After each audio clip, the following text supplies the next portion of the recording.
Bonjour à tous, on commence cette revue de presse par Wayne Rooney. Il fait la une partout en Angleterre ce matin pour célébrer son 200e but en Premier League.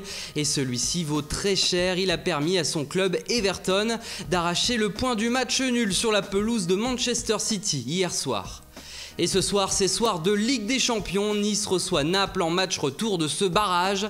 Et le quotidien Nice Matin veut y croire. Même si les Niçois ont été battus 2-0 à l'aller, tous les espoirs seront permis à domicile, puisqu'à la clé, c'est une qualification pour la phase de groupe de Ligue des Champions. Et ce pourrait être d'ailleurs le dernier match de série à Nice ce soir, c'est ce que laisse entendre en tout cas le journal Sport ce matin, en affirmant qu'avec le FC Barcelone, tout est bouclé pour son transfert estimé à 40 millions d'euros. Il devrait signer cette semaine. Et du côté de Mundo Deportivo, on ajoute Ousmane Dembélé dans la dernière ligne droite du mercato du Barça.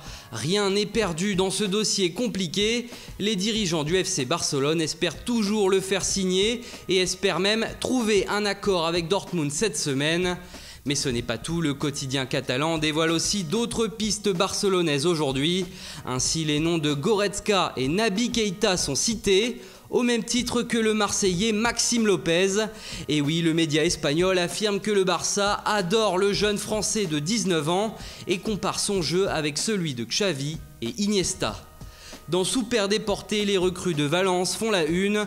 Kondogbia a signé et c'est au tour de Gonzalo Guedes. Le club espagnol aurait trouvé un accord avec le PSG pour le prêt du jeune portugais. Officialisation imminente donc. En Italie, la Gazzetta dello Sport parle de l'AS Monaco et surtout de l'après Mbappé, comme s'il avait déjà signé à Paris. En tout cas, les dirigeants du club princier auraient tout prévu. D'après le journal italien, Monaco compte bien faire sauter la clause libératoire d'Andrea Bellotti du Torino. Pour cela, il faudra débourser 100 millions d'euros. Voilà, c'est tout pour ce matin. Bonne journée à tous et on se retrouve dès ce soir pour un nouveau journal du Mercato.